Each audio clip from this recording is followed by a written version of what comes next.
Hai, Assalamualaikum and welcome to Pika Storyteller Channel. So, first of all, Pika nak ucapkan terima kasih kepada korang yang sudi untuk klik pada video kali ini dan seperti biasa, jangan lupa untuk terus tekan butang subscribe di bawah. Jadi, untuk kisah seram pada kali ini, Pika nak kongsikan satu kisah seram yang dikongsikan oleh seorang yang bernama Lara Sofia. Okay, sebenarnya Lara Sofia ni, dia sangat special tau sebab dia ada sixth sense. Sixth sense ni, bila Pika cakap yang someone tu ada sixth sense, korang kena faham, sixth sense ni dia ada banyak jenis. Ada setengah orang yang dia boleh merasakan seperti ada sesuatu, okay? Dan ada setengah orang yang dia boleh mendengar. Tetapi bagi Lara Sofia ni pula, dia lagi special sebab dia punya sixth sense ni sampaikan dia boleh merasa dan juga dia boleh nampak benda tu. Sebab Lara Sofia ni bagi tahu juga dekat Pika yang dia ni merupakan seorang yang hijab dia terbuka. Maksudnya dia boleh nampak benda tu almost every day dalam kehidupan dia. Jadi ini merupakan salah satu daripada kisah pertama yang dia kongsikan dekat Pika. Jadi tanpa kita buang masa, jom kita mulakan.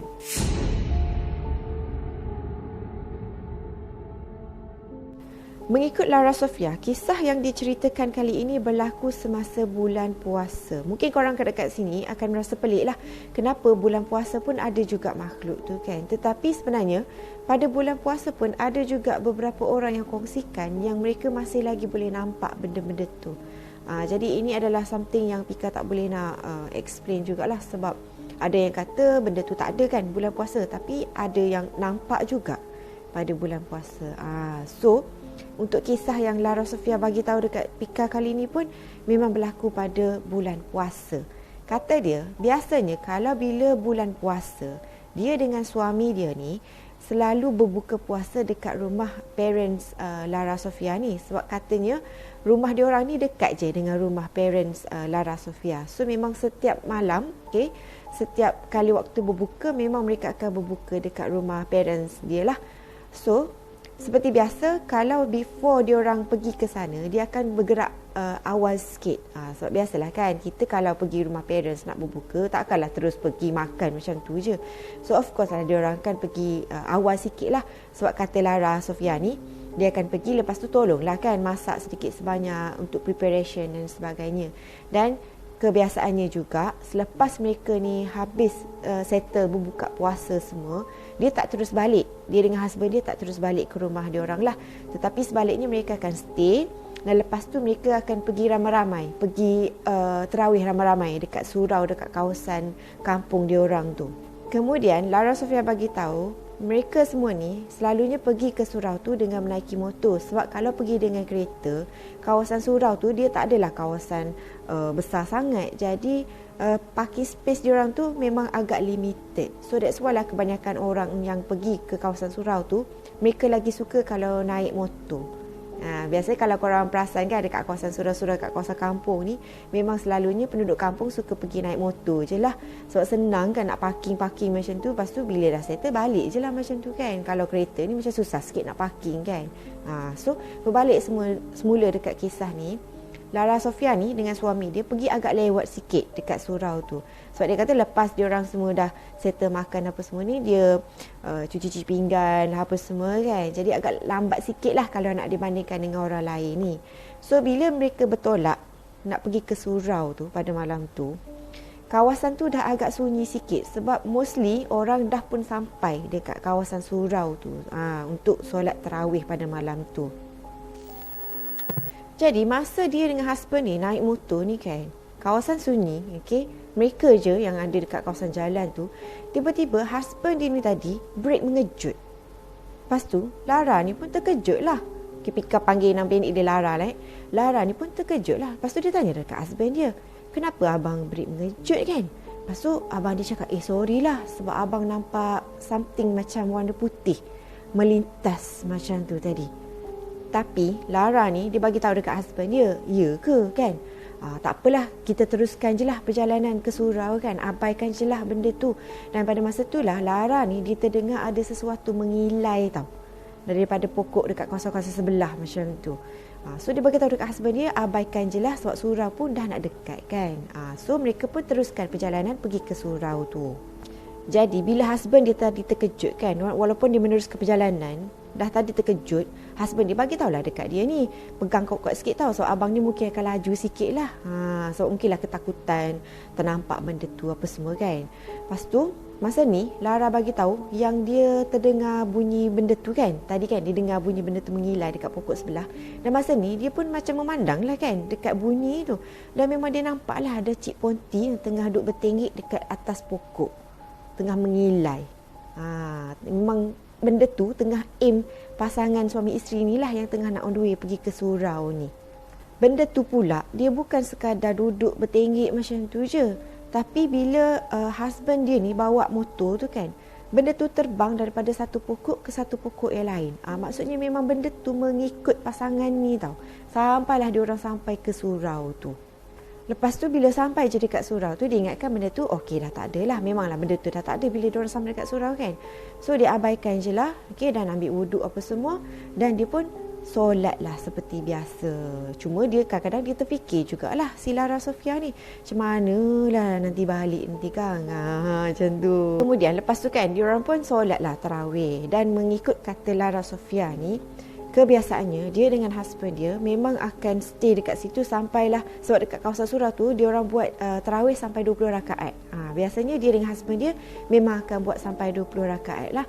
Dan kebanyakan orang lain pula biasanya lepas habis 8 rakaat, banyak penduduk kampung ni dah mula beransur-ansur pulang. Kan macam setengah orang dia nak buat sampai 8 je kan, lepas tu dia orang balik. Dia juga macam tu kan. So masa tu Lara ni bagi tahu, bila dia orang ni dah habis 20 rakaat tu, dia perasanlah dekat dalam surau tu ada dalam 3 orang macam tu je dekat kawasan perempuan punya area tu kan. So lepas tu bila dah settle, dia pun keluarlah daripada surau tu. Dan dia pun tunggulah husband dia ni dekat motor. Masa duk tunggu husband dia ni kan, sekali dia nampak daripada ruang solat wanita ni keluarlah seorang makcik, okey. Dan makcik tu pun berjalan menuju ke arah Lara Sofia. Lepas tu Lara ni macam pelik lah kan. Aku rasa macam makcik ni tak ada pun tadi masa dia tengah solat dekat surau tu kan. So dia abaikan je lah. Sekali makcik tu pun datang dekat Lara ni.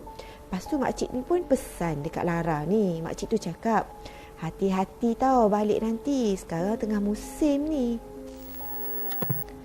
Jadi Lara Sofia ni dalam keadaan orang kata terpinga-pinga kan. Dia macam musim apa pula makcik ni kan. Lepas tu dia tanyalah makcik tu, musim apa makcik?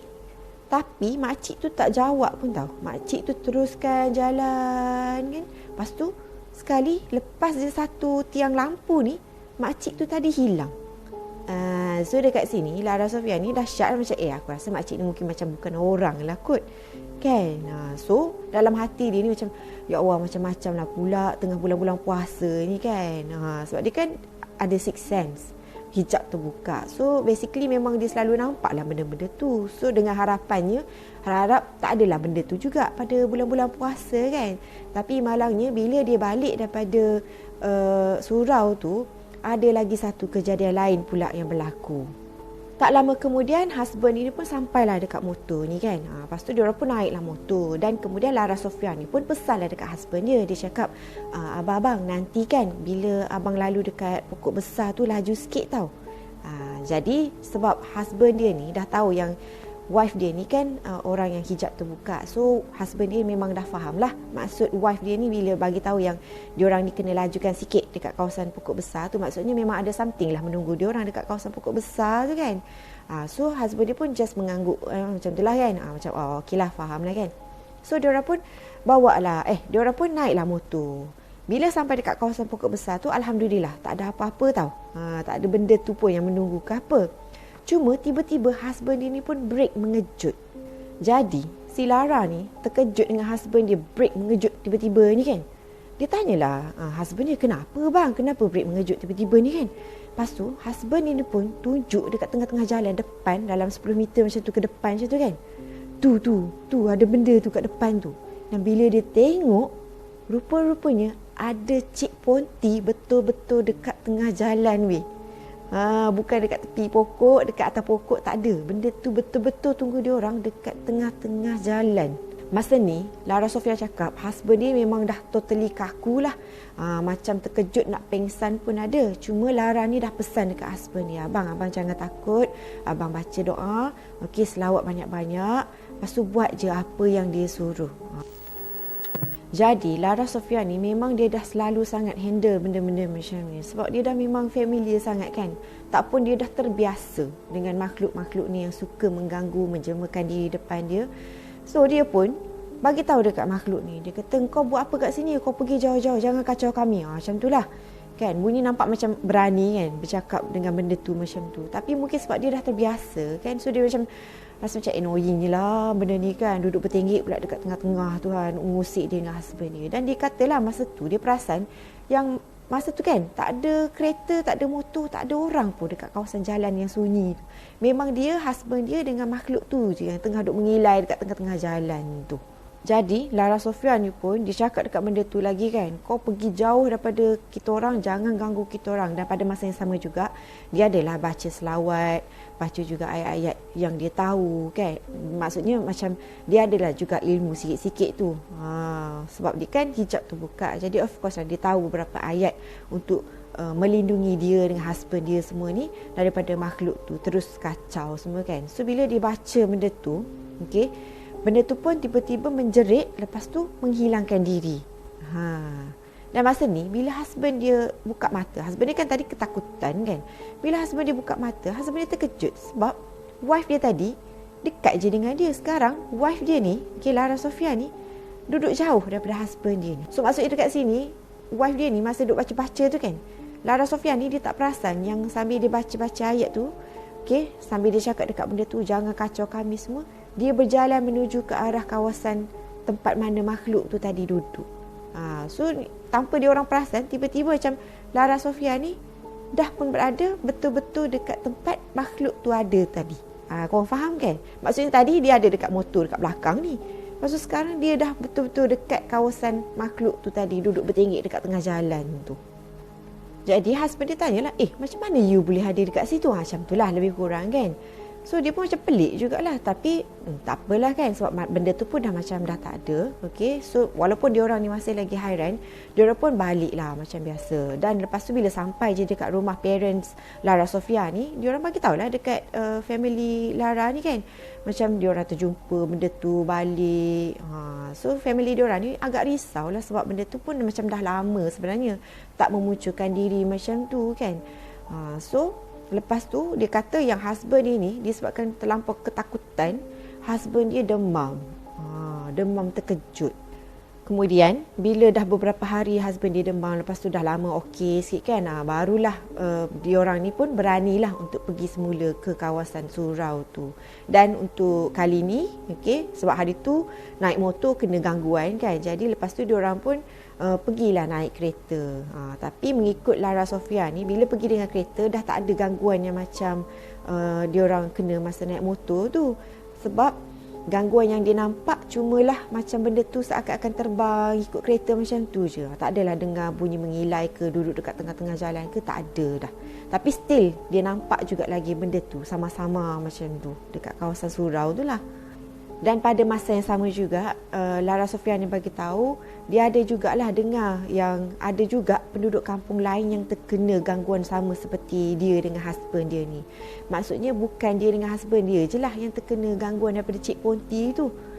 Pada malam bulan puasa ni dekat kawasan surau tu. Cuma dekat dalam cerita ni dia tak bagi tahulah dekat Pika surau ni terletak dekat kawasan mana semua. Disebabkan tadi kan Pika bagi tahu selain daripada Lara Sofia ni dengan husband dia, ada juga beberapa penduduk kampung lain yang nampak juga benda tu kan, yang membuat gangguan dekat orang-orang yang nak pergi ke surau dekat malam bulan puasa tu. Okay, nak pergi tarawih kena ganggu kan, nak pergi solat, balik solat kena ganggu semua.